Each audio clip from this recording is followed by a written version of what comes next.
Alright, gumuna Uganda sokolirize bino ebigenda maaso mu ggwanga lyattu Uganda. The third threat is the degradation in public leadership over the last 21 years. It began with the intellectual degradation in the movement, with leaders who don't read, who don't reflect, who don't compare other societies, and take restrained actions on public matters. Alright, ndowooza muwulidde bulungi nnyo the son-in-law of President Yoweri Kaguta Museveni. Olutalo lw'amaanyi nnyo oluli wali eri mu State House wakati wa ttiimu Mama Janet Kataha Museveni wamu ne ttiimu President Yoweri Kaguta Museveni. Baana bali ku sayidi zino zombi ogenda kubeera nga obinyonyoka. Omukulu Fred Kajubirumbu ye mu maaso awo omukuletedde naye asobodde okubeera nga abikunyonyola. Kugamba evidiyo njagala ogiwa obudde gumuna nkyukakyuka ali eyo oba osobodde gimpereka like esobola okubeera nga etambula ku speed eya waggulu nnyo atanaba kubeera subscribing nawe subscribing how we get how omukutu gufuguno lunaku olwaleero noza tandikirewo omukulu Lwabongo ngono y'omu ku ba lawyers abakyasinze amaanyi wano mu ggwanga lyattu Uganda ate nga he is the son-in-law to President Yoweri Kaguta Museveni and Mama Janet Kataha Museveni. Nkugambye basinga badde balowooza bino ebintu just byakusaaga mu maaso okulaba mukazi we osobola omuyita Natasha nga akaba maziga naye wali ku X. What does this mean? This means that this world oba ensi yaffe eggwanga nga Uganda gyetulaga naffe tetusobola kubeera nga tukola ki tuteebereza. Nja kumenya ebirowoozo bye mu comment section. Mulowooza bano abasajja ebyaddala bakyasobola okubeera nga bafuga eggwanga Uganda for more 20 years to come, for more 10 years to come according to what you're saying. Kubanga ebyaddala oba weetegereza bulungi bano abasajja batandise okubeera nga beekuba indirectly bino okubeera nga obitegeera olina okubeera nga oli mugezi. Fred Kajubirumbu ekugambye asobodde okubeera nga bikutemeteme mu maaso awo naye nga tetunnagendayo bali njagala osooka owulirize omukulu Lwabongo ng'ayogera. Njagala omenya ebirowoozo bye mu comment section. What do you think is going on or what do you think is taking place in the State House? Wanga bangambye ebyaddala waliwo ttiimu bbiri. Ttiimu Mama Janet Kataha Museveni bo baagala change nabo bagamba kino Bannayuganda basaana okubeera nga bakwatibwa bulungi. Ate ttiimu era egamba kino nedda Bannayuganda tuno bateekako force baagalaani General Muhoozi Kainerugaba Lutalemwa. Kati twagala kumanya gwe oli ku sayidi yaani, which team are you on? Osegere kintu watana subscribing anyo okujjukiza Sheikh Ashraf omusomi w'edduwa namba ze 070711 sokolidize tumaitweyongereyo ne bya Fred Kajubirumbu. Me, I learned many years ago that to deal with public issues and deal with them with candor and passion, you need people with the rigor of a scientist doing research on a difficult problem. In other words, intellectuals who think through issues, and you combine this effort with the patience and humility of a teacher who wants to get all children, in spite of their background, to pass an exam. We have progressively lost this caliber of people, and we are running on fumes. From 2005, we suffered brain atrophy in the movement, so much so that hearing statements and seeing actions of some of our so-called leaders in public life, even as they parrot surface statements of the organization's ideology, worries me to the core. I have heard some of the most shameful words. I have seen some of the most undignified behavior from some of our leaders lately. I worry about public language very much, because words are not just empty sounds. They are vessels carrying seeds into the future. We use words to construct a great edifice, or we use words to destroy what has been built by people who came before us. We have expanded in numbers thanks to the population and economic growth over the last 40 years. But we have hollowed out on sound teaching, hollowed out on deep engagement with the population. And we bring no fresh ideas on how to organize the kind of country we need tomorrow. And it got worse when we introduced money into the bloodstream of the movement and generally the country's politics. We moved from intellectual degradation to moral degradation. This makes the elite who know what to do to selfishly keep quiet to protect their jobs and it leaves the structure of our moral and social fabric very vulnerable. That is why we've lost the moral courage to call out bad behavior in our public space and in our institutions. So what should we do? I propose internal reforms in the movement, and I hope to bring these reforms in the years ahead in consultation with thousands of people of goodwill who are confounded by what is going on but are silent. The movement has in the past resisted dictatorship, it has fought insecurity, it's protected human rights, it has fought poverty, it has campaigned on values and ideas. But now, resistance needs to be attached to reform. We need to go back to the basics on teaching at a sub-county level to create new forms of power structures that truly raise responsible leaders by decentralizing this organization. When something is truly decentralized based on a plan, it begins to breathe again, to attract fresh talent that is well nurtured into leadership. Today, we suffer what in finance and venture capital they call acumen risk, KMR. Ndowooza omukulu mumuwulidde bulungi nnyo oyo nno abadde the son-in-law to President Yoweri Kaguta Museveni. Ogenda kuba otubulira which side are you on, ate mulowooza lwaki ssaawa zino eno omukulu Lwabogo wamu ne Natasha lwe bavuddeyo okutandika okubeera nga bapostinga zino video eziri emotion eziraga nti no bo bali ku side y'Abannayuganda. Abamu badde bagamba nti bagezaako okubeera nga bajjukira ebyatuuka ku maama, naye ebyo tetwagala gendayo. Njagala musooke muwulirize omukulu Fred Hakajubirumbe naye asobodde okubeera nga akubulira side ye ku zino ensonga ezigenda maaso mu ggwanga lyattu Uganda. Video negenda kubeera mpanvu nga gwe munankyukakyuka ky'olina okukola olina ogisharinga mu WhatsApp groups ez'enjawulo, Facebook groups, TikTok oba osobodde gisharinge kubanga oh my god what don't you know.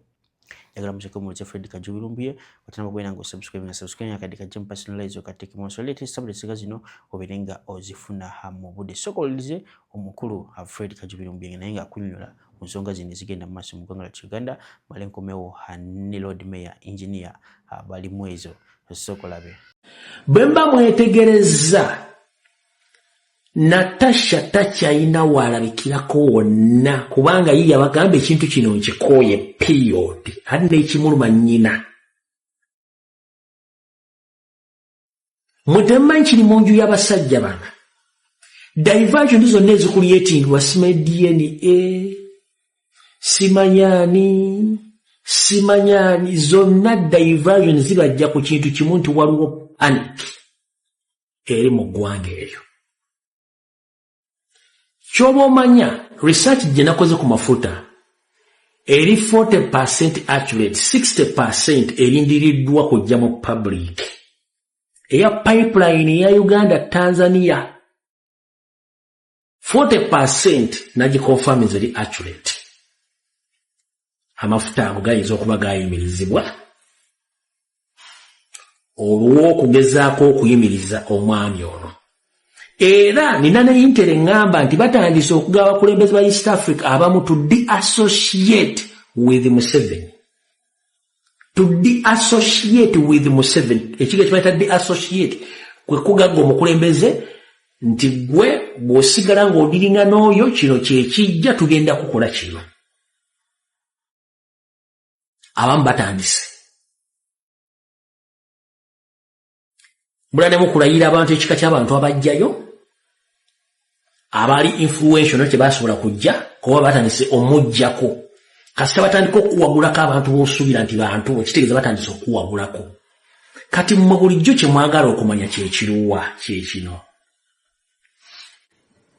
Gwali eyo okubira mu ngalo Mukama ez'amaanyi era yongera ozikube. Lwaki kyewayagalizanga embazi kibuyaga asudde?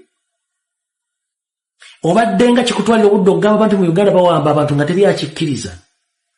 Obadde nga tugamba abantu bannange Uganda Uganda is bleeding abantu tebakkiriza. Kati gwe bagamba nti Uganda is bleeding. Didigi abadde ayagala nnyo okufuna public sympathy. Abadde ayagala okufuna international media coverage agifunye ng'emugamba the son of the dictator.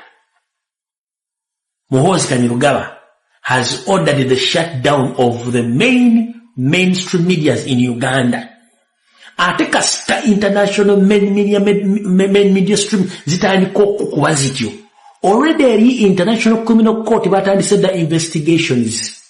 Ezimu kwa kitegeeza gwabadde ayagaliza embazi kibuyaga asudde ebigenda maaso byobadde olwandirira ebitegeere nti mu Uganda mulimu okukwata abantu, mulimu okutemula abantu, mulimu obutali bwenkanya. Kikyoyagala tuvumirira ebikolwa by'okuwamba bannayuganda, tuvumirira okuyisa olugaayo mu kooti, tuvumirira okuyisa olugaayo mu bannaddiini, tuvumirira okufuga bannayuganda. Alright, nga tubitadde ku mabbali omukulu amanyikiddwa nga Lord Mayor Lord Mbanenda gamba Elias Lukwago naye nga engineer balimu ezo olunaku olwaleero ayina kyaleetedde Abannayuganda. Bino njagala tugiwetegereze bulungi giwulirize oŋŋambi Pedela, isn't he the leader that we have been all yearning for? Asobodde okubeera nga aleeta programs ez'enjawulo okuva mu organizations ez'enjawulo okuva mu mawanga ag'enjawulo gamba nga Turkey, United States of America, European countries nga olaba UK, nga olaba Sweden, nga olaba Denmark. Asobodde okubeera nga afuna abo investors, afunye abo ba donors abagenda okubeera nga bayamba Bannayuganda okubeera nga renovating amanyumba gaabwe. Bw'obeerayo ng'olina maama, olina taata, olina jjajjaawo, olina muganda wo, olina ennyumba ye ebyaddala eri mu Kampala. Mujjuke bulungi kino Elias Lukwago akoma mu ki? Akoma mu Kampala, agenda kubeera nga akurenovatingira ennyumba yo. Gwe making sure kino applyinga, making sure kino osaba kubanga this is a one time opportunity. Bagenda kurenovatingira ennyumba, wate muli masanyalaze, wate muli mazzi, byonna bagenda kusobola nga bakola ki? Babikuteeramu. Era nsabira nnyabo abatalina busobozi babeera bafuna ezo chances. And I know omukulu Lord Mayor njine balimu ezo agenda making sure kino aba abawansi ddala eri bebafuna zino services si kukomeno waggulu ate abali obulungi ne bafuna ezo opportunities okubeera nga badabiriza mayumba gabo. Agenda funye ddala abali eri ezo nafuna olinga nyumba yamulemerera, ezo funa olinga asula mu katoogo. That's what I know about him. He is a good leader. He is a leader of example, and kyemanya abasinga amwamulonda ku ekyo. Era omukulu Elias Lukwago wonna bwali kyemanya gamba omusajja ono he was the right successor. Wabeera nga ebyaddala ayagala enkyukakyuka mu ggwanga Uganda. Katina bakubeera nga subscribinga akadde kajje mu personalize take him all. Ate n'ekirala nyongera okujjukiza nti no video bw'ogiwa like oba ogiyambako okubeera nga etambula ku speed eyawaggulu nnyo. This opportunity I want you to reach those people who can't afford it or who can't afford to renovate their houses. Tuvuga ngamba video tujiwe like so okubeera nga etambula tumanya enzo tuuka kukolina mukisa agenda na applyinga nasobola okubeera nga afuna akakisa ako. Soko muwulirize omukulu amanyikiddwa nga Lord Mayor engineer balimu ezo mali ku playingire Dr. Nalukwago naye nga akunyumiza ku zino ensonga ezigenda maaso mu ggwanga Uganda. Sokola Bwana Kampala engineer afumbye mwalonda engineer wa Lord Mayor era kati afumbye engineer naffe tiimu ye executive tugenda batuusaako kibayita extreme makeover ey'ennyumba. Bw'oba olina ennyumba yo ng'ekaddiye ng'eyagala kugwira naye ng'ebisenge bikyali bigumugumukko, tugeze amabaati, amadirisa, enzigi, siiringi byonna bikooye, tugenda bakolera extreme makeover ate nga yabwerere si yakusasula. Jjukira mwalonda engineer yabwerere. Tugenda kuselectingayo abantu abamu mu Kampala be tugenda okukolera ekintu ekyo. Abagagga bano beekuŋŋaanyizaamu bagamba baagala kukola projekiti onjayogeddeko okuyamba n'okussa essanyu mu maka gamu n'okuba n'efamire. Abaganyonyola kunyonyole bulungi nnyo twetaaga ennyumba birina ebisenge bigumu. Ebisenge biki? Amabaati oba gawononesi terina amabaati gataka kujjamu bagenda gateekawo. Siridi bakikole bakole light plastering waba wagize balubitingewo bapaintinge bakuteremu tiles bakuteremu furniture bitanda tebe batulina abagenze befuna okusinza ku bye balina abaluufu bakwatwa abaluufu bali wamu bakolera wamu naye nga kibagala kikola mu wiiki tubeera nenyumba tukola naye category egenda kubeera ya selection egenda kubeera etya. Esooka olina okubeera ng'oli wa kibanja oba oli wa land title ng'ettaka wooli liryo si bino simanyi nasetolinga mu swamp abo bo oba wendi si wange nange na encroaching nzi nedda. Olina okuba nga oli wa kibanja oba oli wa ttaka kyekisooka ekategori y'esooka. Eyokubiri oyinza okubeera ng'oli oli vulnerable nti maama ne taata baafa abaana be beerabirira ewaka naye nga ennyumba nayo teri mu state nnungi kakyanaabo tujja ba consideringa wabeere nga oli either ssemwandu oba nnamwandu ennyumba teri mu state nnungi olina abaana bangi olina okunoonya fees ebintu nga bikuzibuwalidde waliwo asobola okubeera eyo nga bambi ali disabled oba nga yafuna stroke omulimu ne guggwawo ennyumba eri bubi alina ebintu bingi ebyokukwasaganya. Abantu abali obubi tukola ki ennyumba tuzitereeza mu basula tukolaganye n'abantu abalina omutima omulungi abavudde mu nsi endala okuyamba abantu ba Kampala ng'era bagenda kukola omulimu mulungi nnyo okulaba nga batusa ekifaananyi omuntu aba alina akayumba kali kabi bagenda kakwata bakalage nga kakabi ate bakole ekintu ekirungi bakalage nga kikoze eki nga bakoze ennyumba ennungi bagiruufiize bagitayirize ate era ne fanica bamukoze eki tukibangawo